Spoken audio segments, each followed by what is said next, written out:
Caitlin Clark Mm-hmm. and I'm a fan. Angel Reese, right? Yeah. They're going back and I'm a forth. fan of both. And Jamil Hill says by the time Angel Reese is done, she's going to be the Michael Jordan of WNBA. She said about Angel Reese? She said Angel Reese, by the time she retires, can you pull up this quote? She said, by the time she retires, she will be the MJ of, go to Jamil Hill, type in Jamil Hill, yeah. She says, by the time she retires, Jamil Hill has made a bold prediction that Angel Reese will become the Walking into a building where 20,000 people want nothing more than to see you fail is an experience filled with intense pressure. The atmosphere is packed with tension. Boos echo off the concrete walls before you even step onto the hardwood, while the opposing team looks at you as if you were the villain in their story. Welcome to the opening game of the highly anticipated second season, where the most toxic rivalry in WNBA history has reached an absolute boiling point. Caitlin Clark did not simply walk into a basketball game tonight. She walked straight into an ambush. The crowd was absolutely deafening, screaming insults, holding up disrespectful signs, and rallying behind their franchise player, Angel Reese. But there is one major flaw in trying to intimidate a generational talent. Some players shrink under pressure, but Caitlin Clark weaponizes it. By the time the final buzzer sounded, those 20,000 screaming fans were completely, utterly, and embarrassingly silent. We had just witnessed a historic massacre. Caitlin Clark did not merely defeat Angel Reese, she dismantled her psychologically and physically on the court, recording a massive career-high triple-double that completely shattered the spirit of the arena. And the craziest part of all? This entire humiliation was predicted by none other than Stephen A. Smith, who went on national television and absolutely destroyed Angel Reese for making one of the most delusional and disrespectful comments in sports history. If you are ready for the ultimate story of karma, missed layups, and a legendary career-high performance, obliterate that like button, subscribe right now, and let us get into the absolute madness. To understand why this beatdown was so incredibly satisfying, we have to rewind to the media circus that took place just 48 hours before tip-off. Angel Reese has always been outspoken. She thrives on the drama, trash talk, and viral moments. However, heading into this second season, look at that pause. It sounds like she drunk a gallon of water in between that pause. It happens like we know any other time like Angel will make the shot. I mean, she knows she'll make the shot, but in that moment, you just got to encourage your teammates. Like, no one person lost us the game. It's a team effort, and she's frustrated. She's trying to be nice. We know she'll make the shot. No, you don't know. The last 4 games now, Angel Reese is shooting less than 25% on layups. You don't know she'll make it.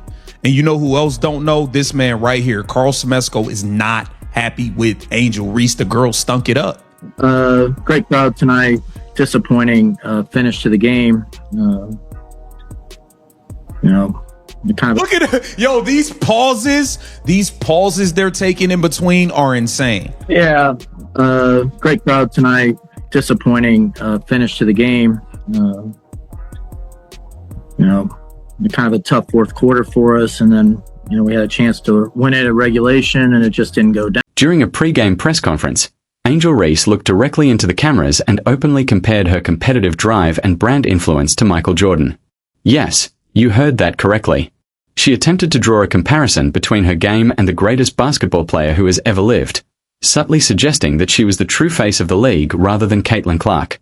The internet exploded, but nobody reacted quite as strongly as ESPN's Stephen A. Smith.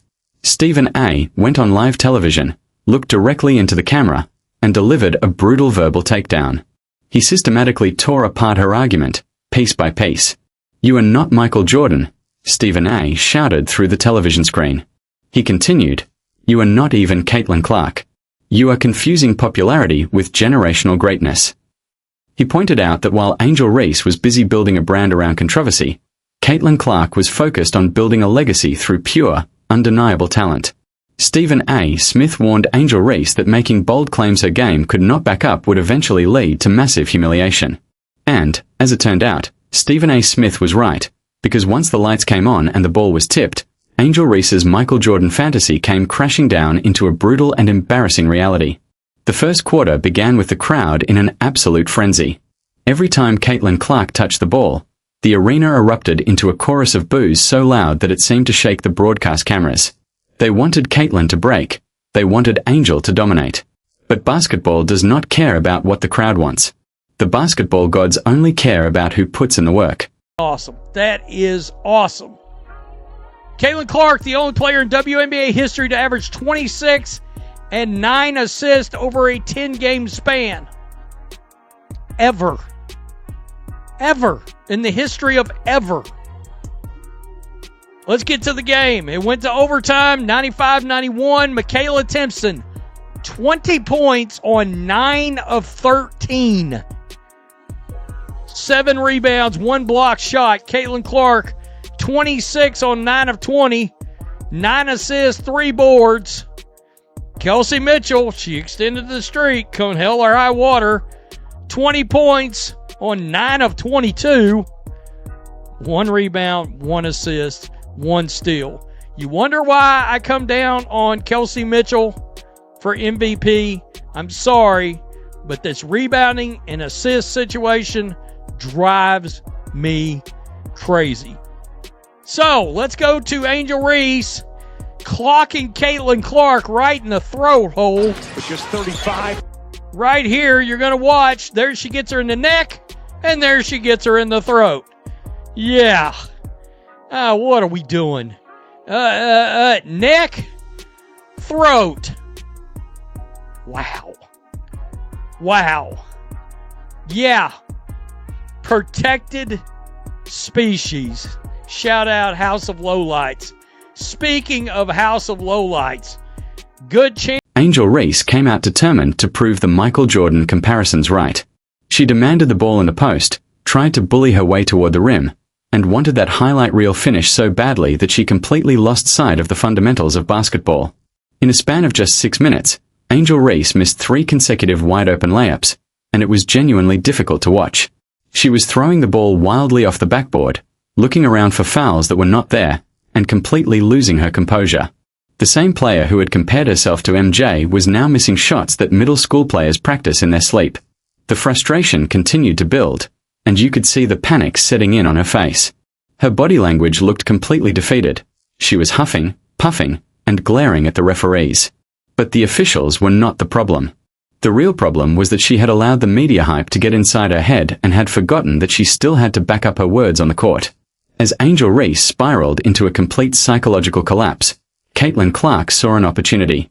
She recognized that the defense was completely disorganized, the star player was melting down, and the hostile crowd was desperately searching for something to cheer about. It was the perfect moment for Clark to rip their hearts out.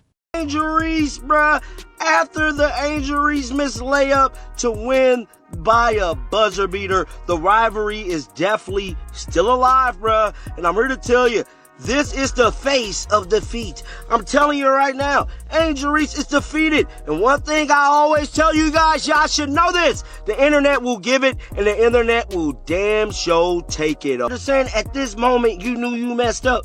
This is the look Angel Reese had on her face. At this exact moment, she knew she's gonna be the laughing stock of the basketball world for the next 48 hours. That's exactly what happened. And it was so bad, Angel Reese did not speak to reporters after the damn. Fourth in overtime, they outscored 31-19. What changed in that at the end of the game? Wait, can you repeat that? At the end of the game, they outscored you 31-19 in the fourth in overtime. What was the difference in the game, you believe, at that point? I don't know, I feel like we fought hard. I mean, I don't know, I just feel like we just came up short tonight. This question is for either of you all. When you face a team like this, obviously 4 times, you could potentially see them again in the playoffs. I guess what would you say you can kind of take away from a loss like this? That we're right there, and I know tonight didn't go the way that we wanted to, but we had some plays down and we showed some fight, and I think it's, although we didn't get the win, I think there's some promise that we know that we can beat a team like that if we have a full team together, but even with the team we had tonight. What happened next belongs in the Basketball Hall of Fame.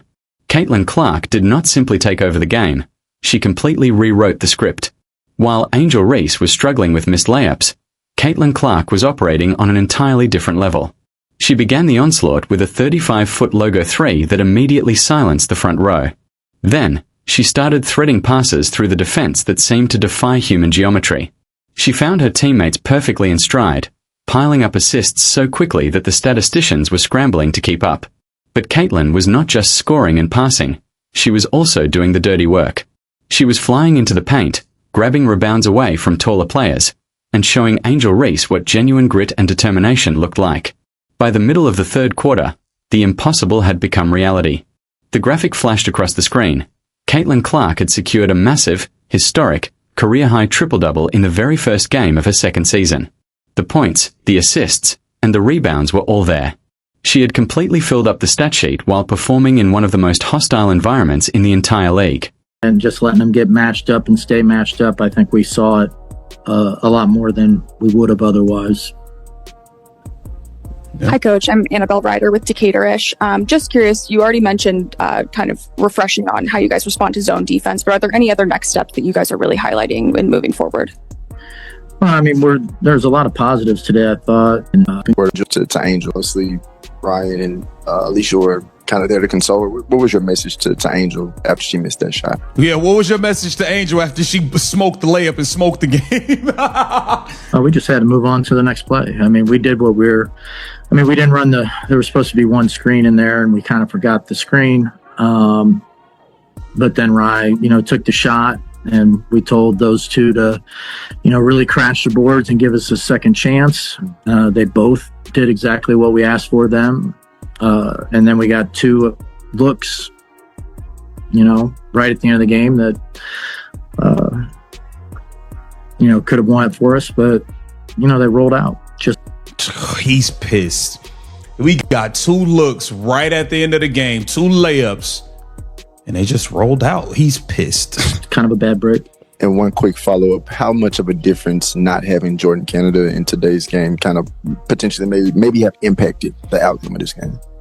Yeah, I mean, it happens. You have to go with what you have, and I think the players that played today gave us a great chance to win. I mean, we're literally one possession, from winning the game against a very good team who's been playing really well. But, JC is a fantastic point guard, and obviously, particularly against the zone, she's somebody that we count on for penetrating to the middle and then passing it out to our shooters or dumping it down behind. So, and then she makes such a difference in our transition game and gives us an extra really good defender out there. So we miss her, but, she couldn't go today. So the people that went, I thought, did well enough to win. She was competitive. Her performance to be able to contribute that way when you're having to guard one of the best players in the league for as much time as she did. I mean, I thought she was fantastic. Hi, Coach. Makai Carlson here with AJC. Obviously, I know you guys are probably having a one game at a time mindset, but what are some key things from this game that you're planning on telling the team or hoping that they talk amongst each other to take to the next game? Well, I think it shows that, we have a really good team. I mean, Indiana's excellent, and despite being shorthanded, we were right there. That's why it hurt so much, is because we were right there. You was right there, but Angel Reese. Let's talk about the exact moment when the entire arena went silent. It happened late in the fourth quarter, with the blowout already secured.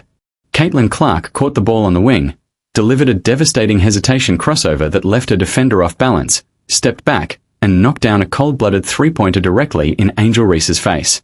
As the ball snapped through the net, Caitlin did not yell a flex. She simply turned around and looked toward the crowd. The silence was absolutely deafening. The 20,000 people who had spent the previous 2 hours screaming, booing, and throwing insults were suddenly muted. You could practically hear a pin drop inside the arena. Caitlin Clark had pressed the ultimate mute button. She silenced them not with trash talk, but with the greatest single-game performance of her young career. Stephen A. Smith warned her, and the fans should have known better. You do not poke the bear, and you certainly should not compare yourself to Michael Jordan unless you are prepared to back it up on the court. Angel Reese's missed layups and complete meltdown may live on the blooper reel forever, while Caitlin Clark's career-high triple-double belongs in the history books. At this point, the rivalry does not even feel like a rivalry anymore. It feels like a masterclass in domination. How satisfying was it to watch that hostile, booing crowd get completely silenced? And do you think Angel Reese owes the world an apology for that ridiculous Michael Jordan comparison? Drop your thoughts in the comments section below. If you love watching the haters get completely destroyed on the court, make sure to smash that like button right now, subscribe to the channel, and turn on those post notifications so you never miss a breakdown. I will see you in the next insane story.